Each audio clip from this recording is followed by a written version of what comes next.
Abhyuday tuition classes ધોરણ 12 અર્થશાસ્ત્ર પ્રકરણ 5 ગરીબી ભાગ 2 સમજીએ તેની પહેલાં આપણે પ્રથમ વાત કરીએ દિવ્ય ભાસ્કરની અંદર 15મી ઓગસ્ટના રોજ પ્રકાશિત એક સર્વે ના અમુક અંશો તમારી સામે સ્ક્રીન ઉપર જોઈ શકો છો કે 1947થી 2020 સુધીમાં કેટલું બદલાયું ભારત.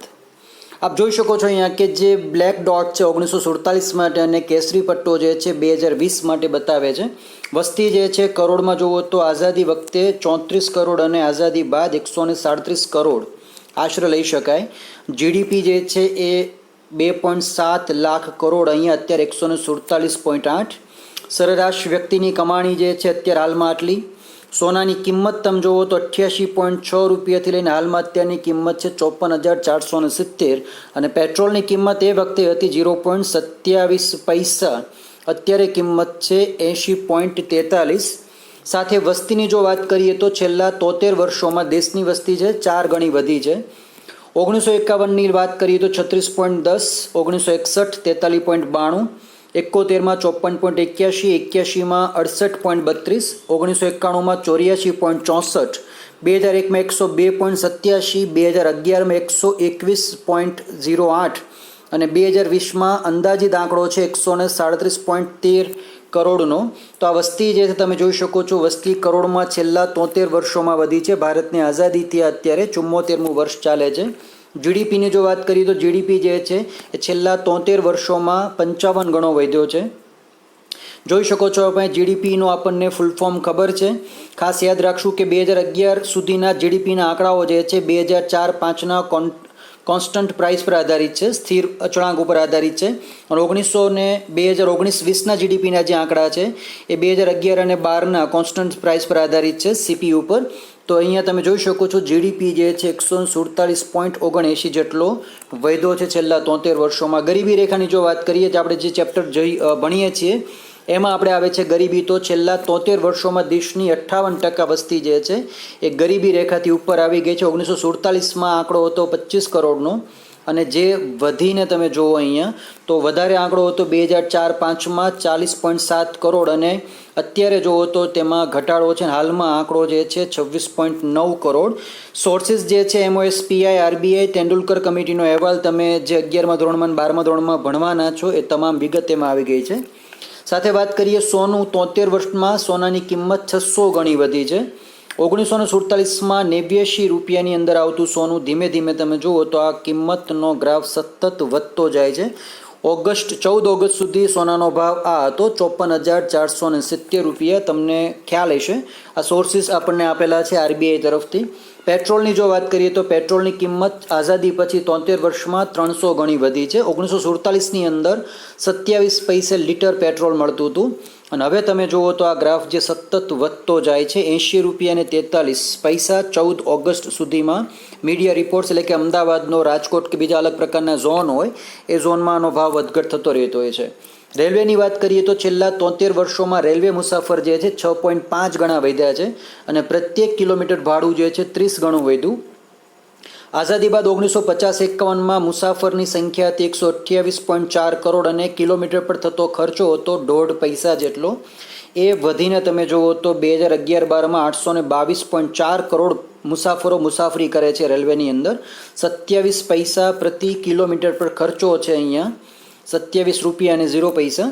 અને 2018-19માં જો વાત કરીએ તો 843.9 કરોડ અને 44 રૂપિયા અને 13 પૈસાનો પ્રતિ કિલોમીટર દીઠ ખર્ચો આવે છે. આ સર્વે જે છે એ છે NOSનો કે જે હતો 2019-20ની ઉપરનો. હવે વાત કરીએ તો તમને ખ્યાલ છે કે મીટર ગેજ, નેરો ગેજ અને બ્રોડ ગેજ આ 3 પ્રકારની લાઇન છે. તો હાલમાં નેરો ગેજ લાઇન જે છે સૌથી ઓછી છે અને બ્રોડ ગેજ અને મીટર ગેજ જે છે એ કન્વર્ઝેશન સતત ચાલતું હોય છે, તો એમાં ભાવ વધી ગયો છે. તો આ બધી વાત હતી તમારી છેલ્લા 73 વર્ષોમાં આપણે જે પાઠ જોઈએ છીએ ગરીબીનો તેને અનુસંધાને. ઉપરાંત સરકારનો જે ખર્ચ છે છેલ્લા 73 વર્ષમાં કેન્દ્ર સરકારનો ખર્ચ જે છે એ 15,500 ગણો વધી ગયો છે. 47-48માં બજેટ જે જોઈએ તો 197 રૂપિયા કરોડમાં આવે છે આંકડાઓ બધા, 197 કરોડની અંદર. અને જે વધીને અત્યારે જોવો 2020-21માં જો વાત કરીએ તો 30,42,230 કરોડ જે છે એટલું બજેટ થાય છે. આર્થિક સર્વે 2019-20 અને RBIના ડેટામાંથી આપણને વિગતો પ્રાપ્ત થઈ છે. ડોલર સામે રૂપિયો કેટલો તૂટ્યો? 73 વર્ષમાં સપાટીમાં જો વાત કરીએ તો રૂપિયો 23 ગણો નબળો પડ્યો છે.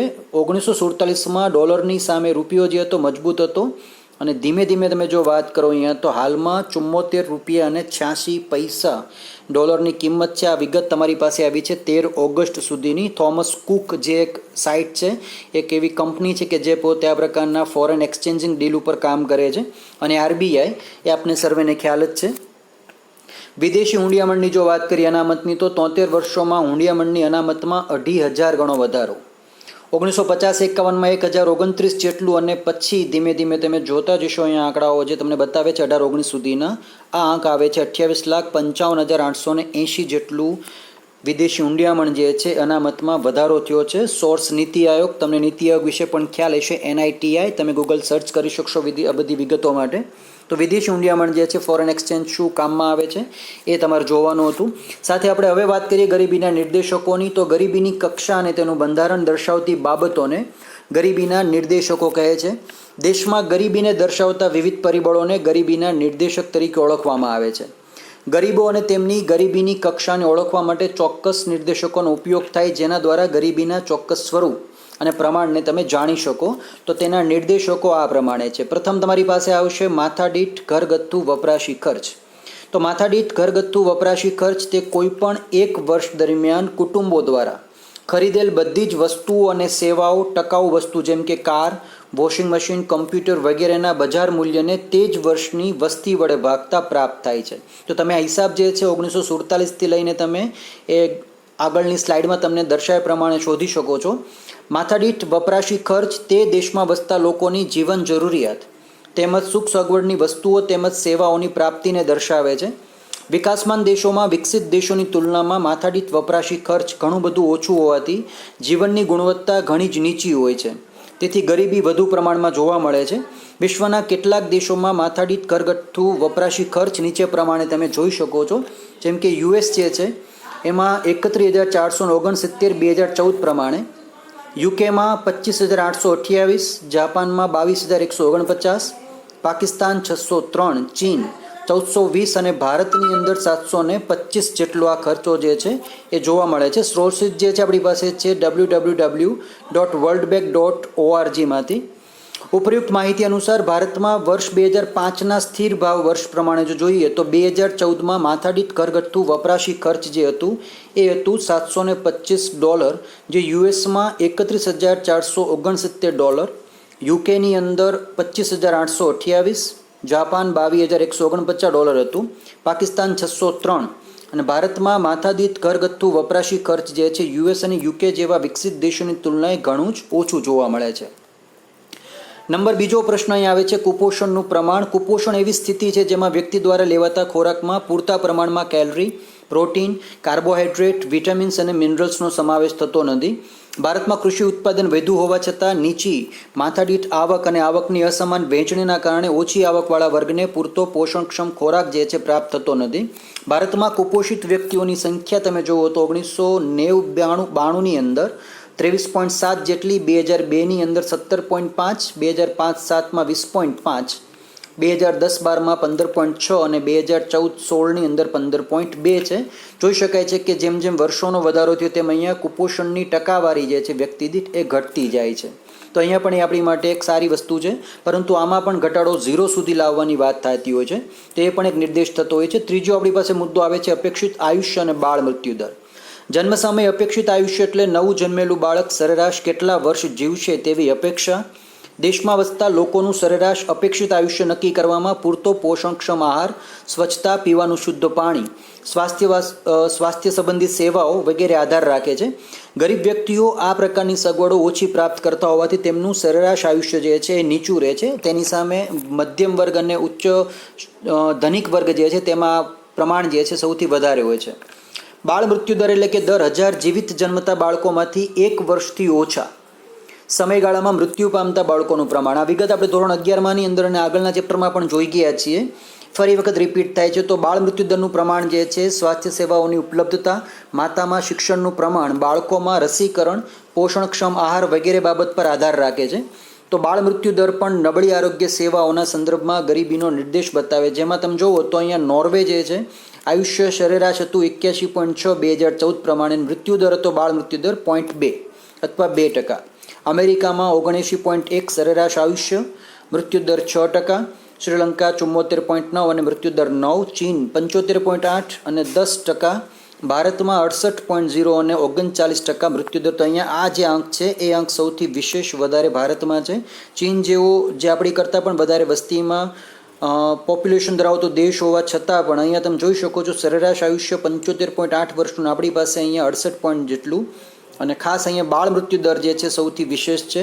HDR 2015 આર્થિક સર્વે 2015-16 તથા www.data.worldbank.org એમાંથી સંકલિત માહિતીમાંથી તમને આ વિગત મળી જાય છે. પછી વાત આપણી પાસે આવે છે તબીબી સગવડની, જેમાં સ્વાસ્થ્ય ક્ષેત્રે ડૉક્ટર, નર્સ, કમ્પાઉન્ડર વગેરે કર્મચારીઓનો સમાવેશ થાય છે અને તેની અછત સ્વાસ્થ્ય સેવાઓને પ્રતિકૂળ અસર કરે છે. ભારતમાં આંતરરાષ્ટ્રીય તુલનાએ તબીબી સગવડ અને ડૉક્ટરની અછત જોવા મળે છે, જેનો તમે દાખલો તાજેતરમાં છેલ્લા 5 મહિનામાં જોઈ શકશો કે કોવિડ હોસ્પિટલ દવાખાના ઊભા કરવા માટે સરકારે સમય લીધો હતો અને તેમાં લોકડાઉન જે છે વધારી દીધું હતું. લોકડાઉન પીરિયડ એ અલગ થઈ શકતો હતો, ઘટી શકતો હતો, પરંતુ સરકારી પાસે, કેન્દ્ર સરકાર પાસે ડૉક્ટરો અને તેની જે આરોગ્યવર્ધક સેવાઓ છે તેની અછત હતી. તે ઓન ધ સ્પોટ તાત્કાલિક મળી શકે તેમ જ ન હતી. તો તેને ઊભી કરવા માટે આ વસ્તુ જે છે ઇમ્પ્લિમેન્ટેશન થઈ હતી. તમે ગૂગલ સર્ચ કરશો તો તમે ત્યાં જો વિગત લેશો ભારતની અંદર ડૉક્ટર્સ જે છે, નર્સિસ છે, કેટલું પ્રમાણ છે, રેશિયો જે છે પર પોપ્યુલેશને, પર પાર્ટ ઓફ મિલિયન, 10 લાખે કેટલું પ્રમાણ હોવું જોઈએ અને કેટલું સામે છે, તરત તમને ત્યાં ડેટા અવેલેબલ થઈ જશે. તો આ એક પ્રમાણ છે જેમાં તબીબી સગવડ જે છે ભારત જેવા દેશમાં ઓછી મળે છે. બીજું કે વિકસતા ગરીબ દેશોમાં લોકોને તબીબી સગવડ ઓછી મળે, વારંવાર અનેક રોગનો ભોગ બને અને આવા ગરીબોને પૂરતો પૌષ્ટિક ખોરાક પણ મળતો નથી. પરિણામે તેમની રોગ પ્રતિકારક શક્તિ ઓછી હોય અને આરોગ્ય વિષયક સેવાઓ ઓછી થવાના લીધે લોકો આવી સેવાઓથી વંચિત રહી જાય છે. પરિણામે ગરીબી વધે. વિકસિત દેશોમાં દર 6000ની વસ્તી માટે એક ડૉક્ટરની સેવા ઉપલબ્ધ છે, જ્યારે વિકસિત દેશોમાં દર 350ની વસ્તી માટે એક ડૉક્ટરની સેવા ઉપલબ્ધ છે. વિકસતા દેશોમાં દર વર્ષે લગભગ 1.7 કરોડ લોકો ડાયરિયા, મેલેરિયા, ક્ષય જેવા રોગોથી મૃત્યુ પામે છે અને દુનિયામાં લગભગ 2.3 કરોડ લોકો એઇડ્સના ભોગ બન્યા છે. આમાંથી 90% વિકસતા દેશોમાં છે. તમે જો આ અંક જોશો તો તમને તે અંકની સામે રોજના જે અંક આવે છે ટીબી, બીજા અન્ય પ્રકારના કેન્સર કે પછી શ્વાસ સંબંધી જે રોગો છે અથવા તો જેનેટિકલ કોઈ પણ રોગો થતા હોય એ રોગોના આંકડા અને તમે કૃત્રિમ અકસ્માતમાં જે મૃત્યુ પામે છે તેમના જો અંક સામે રાખશો તો તમને આ કોરોનાની સામે જે મૃત્યુ પામ્યા છે અને જે કેસીસ છે એ તમને ખૂબ ઓછા લાગશે. એની વેબસાઇટ જે છે તમને હું વેબસાઇટ આની સાથે લિંકમાં એડ કરીશ, તમે તેમાં તે જોઈ શકશો કે આ અંક જે છે એ ડે બાય ડે પોપ્યુલેશનના હિસાબે દરેક દેશો, વિશ્વમાં જેટલા પણ દેશો છે એ દરેક દેશોની તમે તેમાં માહિતી સર્ચ આઉટ કરી શકશો, તો તમને તે પણ વધુ માહિતી ઉપયોગી બની રહેશે.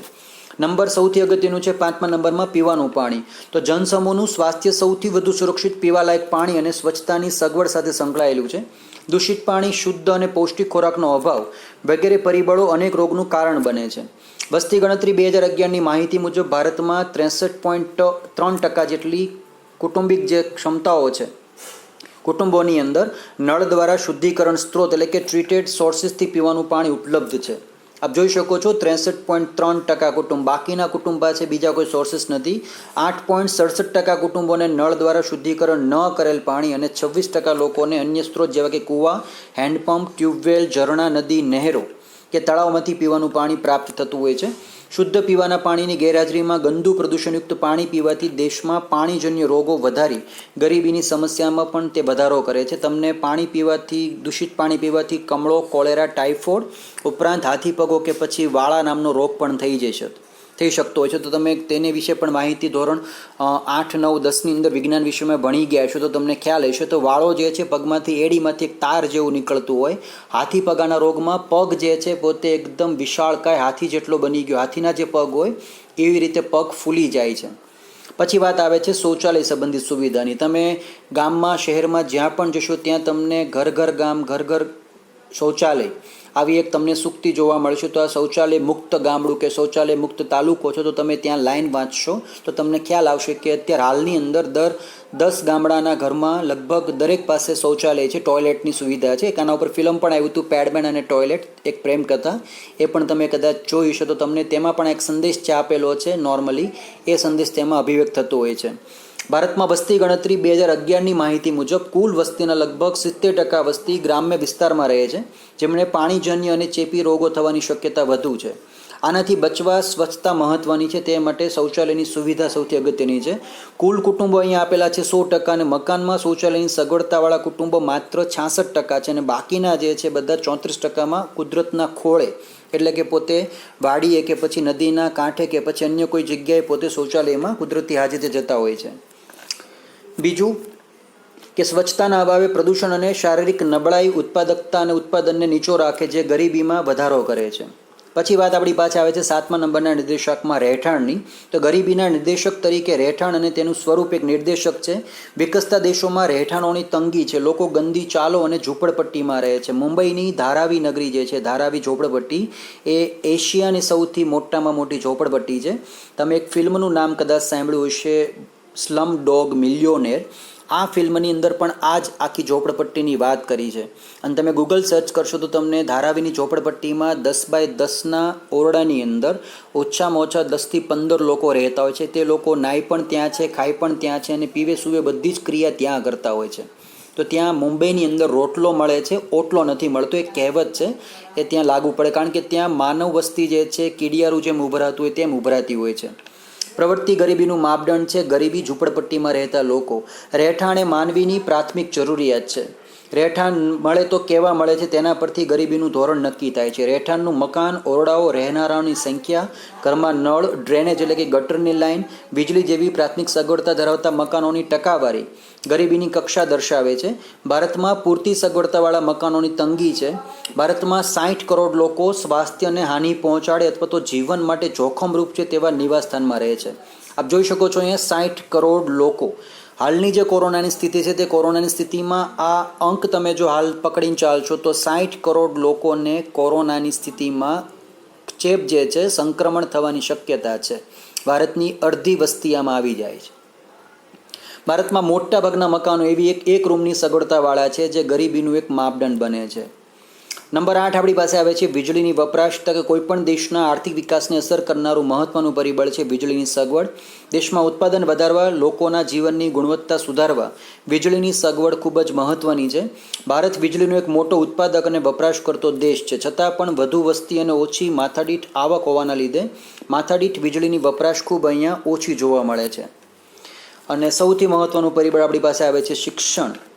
વિશ્વ બેંકની માહિતી મુજબ 15 વર્ષ કે તેથી વધુ ઉંમરના લોકો જે લખી અને વાંચી શકે છે તે સાક્ષર છે, બાકીના નિરક્ષર છે, અને તેઓ મોટા ભાગે ગરીબ હોય છે. શિક્ષણ અને તાલીમનું ઓછું પ્રમાણ દેશમાં અકુશળ અને ઓછી ઉત્પાદકતા ધરાવતા શ્રમિકો ઉપલબ્ધ કરે, જેનાથી શ્રમિકોની વ્યવસાયિક રોજગારીની તકો અને પસંદગીઓ મર્યાદિત બને. પરિણામે નીચા વેતનો અને ઓછી આવકોને કારણે ગરીબી વધે છે. વર્ષ 2011માં બ્રાઝિલમાં સાક્ષરતા દર 91% હતો, ભારતમાં 74.04, નેપાળમાં 60%, પાકિસ્તાનમાં 55%, જે દર્શાવે છે કે વિકાસશીલ દેશોમાં સાક્ષરતા દર સરખામણીએ ઘણો ઓછો છે. ગરીબ વસ્તીમાં શિક્ષણનું પ્રમાણ ઓછું હોવાથી લોકો રૂઢિચુસ્ત માનસ ધરાવતા હોવાથી પરિવર્તનો અપનાવી શકતા નથી. તમારા મારા દરેકના ઘરમાં અત્યારે કોઈ એક વ્યક્તિ તેવી છે કે જે પોતે જૂનવાણી સ્વભાવની છે, અને જૂનવાણી સ્વભાવની હોવાના કારણે નવીનતમ પ્રયોગ જો કરવાના થાય, નવીન અભિગમ અપનાવવાના થાય તો તે અપનાવતા અચકાય છે, ખચકાય છે, ના પાડશે કે ના, એ વસ્તુ શક્ય નથી. તમે હાલમાં પણ તમારા ઘરમાં ધાર્મિક પરંપરાઓને અનુલક્ષીને તમે જો વાત કરો તો તેમાં પણ ઘણા લોકો પોતે રૂઢિચુસ્ત છે, અને અમુક એવું છે કે જે પોતે જડ માણસ ધરાવે છે, અને તેના કારણે એ નવીનતમ અભિગમ જે છે તે પોતે સ્વીકારી શકતા નથી.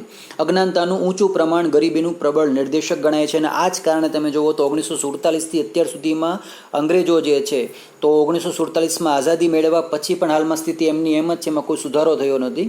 જે સુધારો થયો છે તે માત્ર મર્યાદિત વર્ગ માટે. 1947 પહેલાંની તમે જો વાત કરો તો 250 થી 300 વર્ષ અંગ્રેજો જો પોતે ભારતમાં રહ્યા હોય તો તેનું કારણ આ જ હતું, અને જેના લીધે તેઓ પોતે તેમાં સફળ થઈ ગયા હતા. માત્ર માથાદીઠ આવકના પ્રમાણ ઉપરથી જ વિશ્વમાં પ્રવર્તી ગરીબીનો સાચો અંદાજ મળતો નથી. એવું હોઈ શકે, પરંતુ ઊંચી માથાદીઠ આવકવાળા દેશોમાં પણ ગરીબી રેખા નીચે વસ્તીનું પ્રમાણ પણ વધારે હોઈ શકે છે. એવું નથી કે ભિખારીઓ જે છે માત્ર ભારતમાં જ ભીખ માંગતા હોય. અમેરિકામાં કે વિકસિત દેશો જેવા છે એ તમામ દેશોમાં પણ ભિખારી પોતે સૂટ બૂટ પહેરીને પણ ભીખ માંગતા હોય, તેવું બની શકે. નંબર 10 છે આવક અને સંપત્તિની અસમાન વહેંચણી. 1991ના આર્થિક સુધારા બાદના સમયમાં ભારતમાં ઊંચા દરે આર્થિક વૃદ્ધિ અને માથાદીઠ આવકમાં ઝડપથી વધારો થયો હોવા છતાં આવકની અસમાન વહેંચણીના લીધે ગરીબાઈમાં મોટા પ્રમાણમાં ઘટાડો નોંધાયો નથી. આવકની અસમાનતા વધવા સાથે એક તરફ ઉચ્ચ જીવન ધોરણ સાથે ઉચ્ચ સગવડ ભોગવતો વર્ગ જે છે ધનિક વર્ગ, તો બીજી તરફ ઓછી આવક ધરાવતા મકાન વિહોણા તેમજ ગંદા વસવાટોમાં વસતા અને ખોરાક, શિક્ષણ અને સ્વાસ્થ્યની પાયાની જ લઘુત્તમ જરૂરિયાતોથી વંચિત ગરીબ વર્ગ પણ જોવા મળે છે.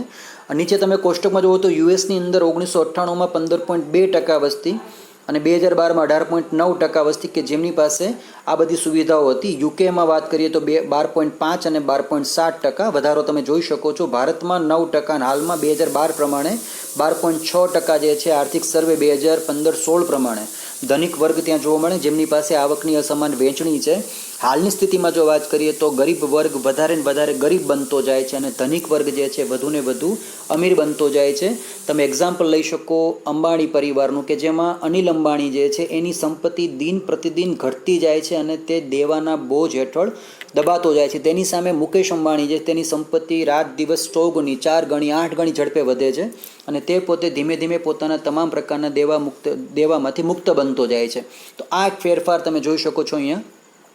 તો આ બધી વાત જે છે એ આર્થિક સુધારાથી ઉદ્ભવેલા લાભો ધનિકોની તરફેણમાં વધુ રહ્યા છે. આપણા દેશની અંદર ગરીબ અને ધનિક વચ્ચે આર્થિક અસમાનતાનો જે ગાળો છે, અંતર જોવા મળે છે, તે પણ ભારતમાં પ્રવર્તમાન ગરીબીનું એક નિર્દેશન ગણી શકાય.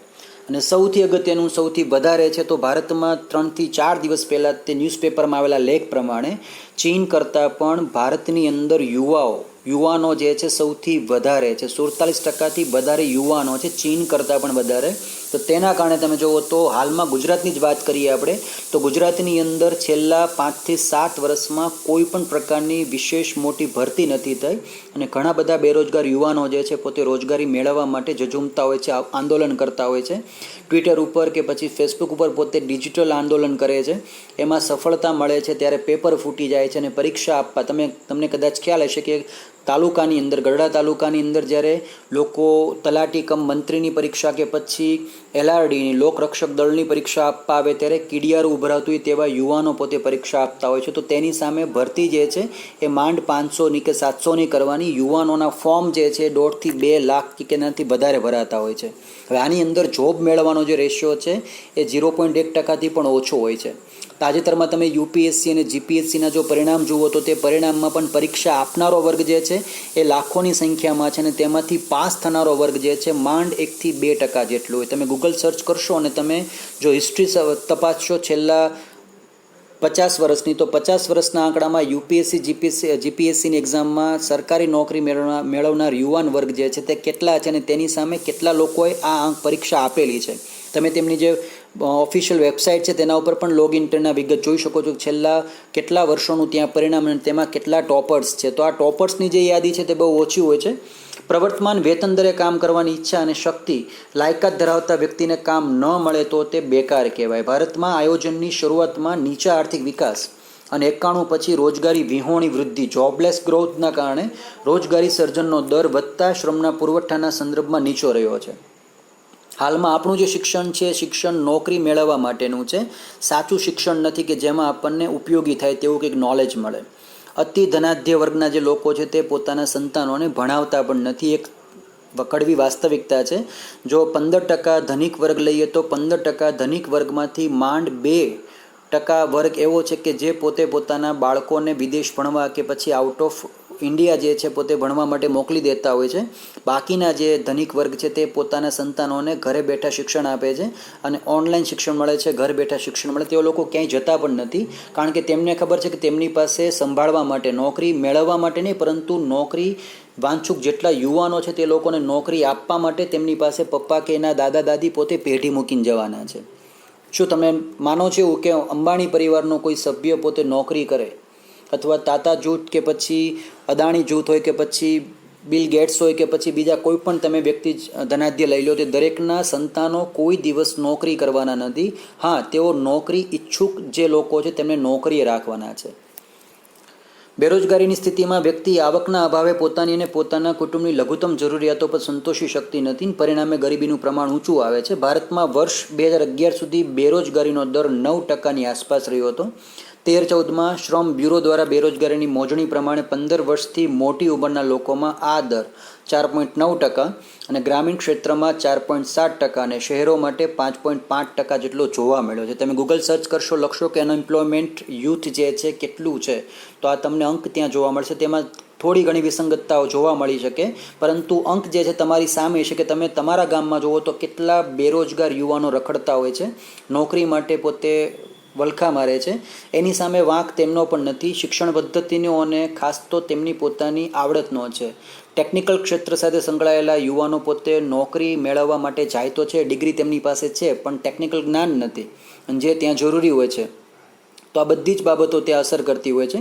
એવું નથી કે સરકારી પણ તંત્ર તેમાં અસર કરતું હોય. સાથોસાથ તમારું મારું જે શિક્ષણ છે, શિક્ષણ પ્રણાલી જે છે, આપણે જે રીતે ભણ્યા છીએ કે જે રીતે ભણાવીએ છીએ તે બધું જ તેમાં અસર કરતું હોય છે.